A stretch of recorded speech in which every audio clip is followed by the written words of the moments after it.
Hi, this is Sue Jackson of the Book by Book blog, and I'm here today with my September reading wrap-up. I'm going to try to keep this short, and it should be a short wrap-up anyway because I didn't finish that many books in September, which is really unusual. Usually in the fall, when I switch to the RIP challenge, that's Readers Imbibing Peril, a reading event that takes place every September and October.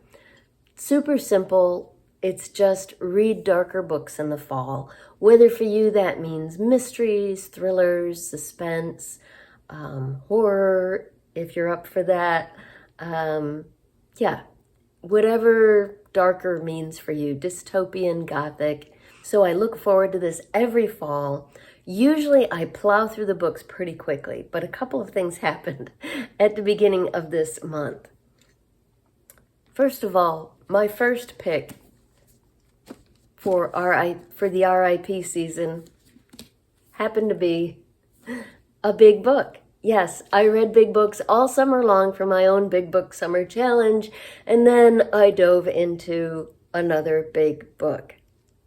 What can I say? I'm hooked. But I've been waiting for a long time to read Holly by Stephen King. I gave it to my husband as a gift, and I knew I wanted to read it as well. We both really enjoy the character of Holly Gibney, who first appeared in Mr. Mercedes, and then in the rest of that trilogy, and then in another novel, The Outsider. So what King himself says, and I love this, I could never let Holly Gibney go. She was supposed to be a walk-on character in Mr. Mercedes, and she just stole the book and stole my heart. Holly is all her. So this is a mystery, but not a whodunit. The reader knows from the very first pages who's doing it. It's more of a detective procedural. So this is not horror. I know some people think that King only writes horror, but he doesn't. He writes a pretty wide variety of things. This is pretty much detective procedural.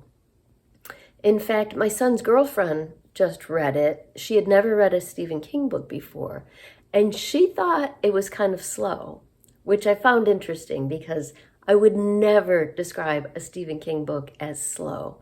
But she doesn't usually read a lot of mysteries and procedurals, and I think that's why it felt slow to her. It did not feel slow to me, by the way. So Holly is a private investigator, as we learn in some of those earlier books. She is hired by the mother of a young woman who's gone missing recently. So in investigating this case, and it's Holly on her own here for various reasons. I don't want to give out any spoilers in case you haven't read those earlier books. So she is investigating this missing persons case, and along the way she begins to see some signs that perhaps other people have disappeared from the same area in ways that have similarities to her current case. I said it's not horror, and that is true. There's nothing supernatural here. However, the premise is quite gruesome. So be prepared for that. Otherwise, it was a lot of fun to read. King is always so good at developing characters and creating suspense, so I really enjoyed that. Also, if you do have this hardcover copy, be aware it glows in the dark. So I finished reading this while we were camping, and very creepy camping reading. So it took me about 2 weeks to finish this, and that was in part because I had to set it down. And I hate doing that. I'm a one book at a time reader, but in this case, I had to make an exception because we had just gotten back from another camping trip at the end of August, and I realized I had book group the following week. So with only 4 days to go until book group, I got my copy of Last Garden in England by Julia Kelly, which was our book group pick for September. Luckily, I got it in both print and audio, so I was able to go through them both pretty quickly. In fact, I didn't quite finish by book group, but I was about 2/3 of the way through, and I finished it pretty soon after that. So this is very different, didn't really fit in with my RIP reading. So this takes place in 3 different time periods with 3 different main characters, but all in the same garden, in the same big mansion in England. So the first narrative takes place in 1907 with a woman named Venetia, who is a garden designer, which was extremely unusual for a woman at that time. So she arrives at Highbury House and with these elaborate plans to design their garden. And this isn't a garden like we think of. This is like huge, there's different sections to it and a lake, and yeah, it's like all these different sections. So Venetia plans the garden in 1907. We jump forward in time to 1944 during World War II. That same house, Highbury House, has been requisitioned for use as a hospital for soldiers to recuperate in. The woman of the house, Diana, is trying to cope with her home being taken over and turned into a hospital. And she's just lost her husband in the war. So Diana is one character. There are 2 others in this time period that are focused on. Beth, who is a land girl. And no one in my book group had ever heard of this term before, but it was another way that women helped out during the war. The men were all at the front. So besides working in factories, women were working on farms as well. So Beth is a land girl. She's just been assigned here. It's her first time away from home. And finally, we have Stella, who works as a cook in Highbury House and is in the midst of all of this going on as well. And finally, in the present day, we meet Emma, who has come to Highbury House, the same house, in order to... She is a garden designer as well. In fact, Venetia from 1907 is one of her heroes whose work she has studied intensely. And now she's been hired to recreate the gardens at Highbury House the way they were historically. So her study of Venetia's work is going to come in handy. So you've got these different women in different time periods, all in the same setting. And so my book group really enjoyed the story. It got a pretty high rating. I think 7.6 sounds familiar. We rate out of 10. Everybody liked the way the different threads of the story came together in the last quarter to a third of the novel. There wasn't a whole lot to talk about. There is emotional depth to it because each of these women is facing some considerable challenges. But for some reason, we didn't have a lot to talk about. But everyone really enjoyed the book.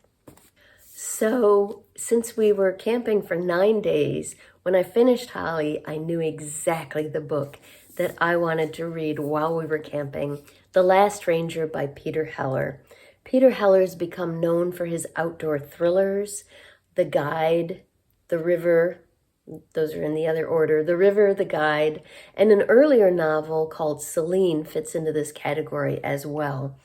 The Last Ranger is about a national park ranger. So we love national parks. We've been to many of them. So I found this book particularly fascinating. It is set at Yellowstone with a park ranger named Wren. So it is an outdoor thriller. There's a mystery at the heart of it about a poacher who is possibly turning violent and possibly also setting his sights on humans as well as animals. So that's the mystery at the center of it, but there's so much more to this wonderful novel. I always love Peter Heller's nature writing. It is just breathtaking. The way he describes the surroundings. He uses all 5 senses in his descriptions, and it just brings the setting to life. And to read this while camping, outdoors 24/7, was just added another layer to the experience. This novel has a lot to do with the wolf packs in Yellowstone who were reintroduced. I'm trying to remember how long ago it was, a decade or so ago, and how they are maybe now potentially in danger from this poacher. You've got a mystery with thriller elements to it. You've got the beautiful nature writing, and you've got the inside look at what it's like to be a national park ranger, at the questions that people ask, at what Wren does in his duties as a park ranger, at some of the very stupid things that tourists do when they're in a national park. So there's also a sense of humor here. I just really enjoyed it. The Last Ranger by Peter Heller. Last up, I picked a book that would fit into the last bit of the month and also work for Shorty September. And that's The Westing Game by Ellen Raskin. This is a book that my non-reading son loved in middle school and recommended to me. And I'm embarrassed that it sat on my shelf for this long. He's 26 now. But I finally got to it, and I can see why he loved it.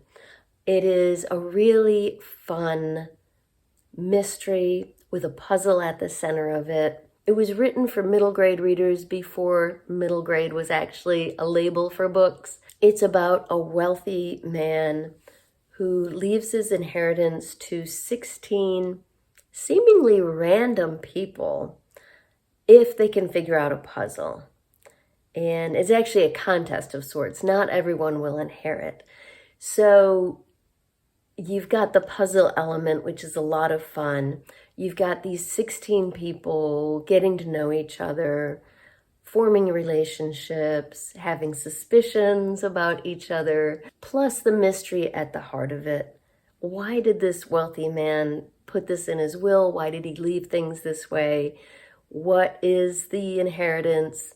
So so it's a lot of fun, and I really enjoyed The Westing Game by Ellen Raskin, and I can see why my son liked it back in the day. Finally, I only listened to one audiobook all month, which is another real rarity for me. It's just because, well, while we're camping, I don't have a lot of audio time because I'm with my husband all the time, and that would be rude to just put my earbuds in and tune out. We did begin an audiobook together, but we haven't finished that yet. And remember that I did listen to part of this book. I alternated between the audio and the print edition to get through it faster. So I didn't have that much time for audios in September, but I did finish one, The Curse of Crow Hollow by Billy Coffey. As you can tell by the title, it fit the RIP Darker Reads for Fall theme. I thought this was YA. It's not. I thought it might be a ghost story. It's not. And it took me until, I don't know, even now that I'm finished with it, I'm not entirely sure what it is. So I'll just tell you what happens at the beginning, what the setup is. There's this small town, as you might be able to tell from the title. It takes place in Appalachia, I think in Virginia, in a hollow. So there's this small, very isolated town located in the hollow with the mountains all around. And at the very beginning, a group of teenagers goes up into the woods on the mountain to party. They go to a place their parents have told them never to go to, near an abandoned mine. And while they're out there, some things happen. And they encounter a woman who everyone in town calls a witch. And they come back to town, and the girls in particular think that they've been cursed by this old woman. And sure enough, the three girls that were there all develop these mysterious maladies. One girl loses her voice. One loses function in half of her body. Different things happen to each of the three girls. And so the town is in an uproar. What has happened to our children? What's going on? They fear that this curse is going to spread So that's the setup. And all the way through the novel, particularly toward the end, I kept asking myself, there's mention of the witch, there is mention of demons. The church in the town is kind of a center of the community. So I kept asking myself, is this horror? Like, are these things real in this story? Or is this kind of a cautionary tale about a townspeople turning against each other? You know, community member fighting community member. I'm still not entirely sure. Maybe it's a little bit of both. I don't know. But that's kind of the gist of it. So elements, maybe, of horror, but it's mostly looking at a community in crisis and what happens, what fear can cause people to do. So I did enjoy it, even though it kind of left me off balance. Definitely a very different book. So that's what I read in September. I would love to hear what you read last month. Please let me know in the comments down below.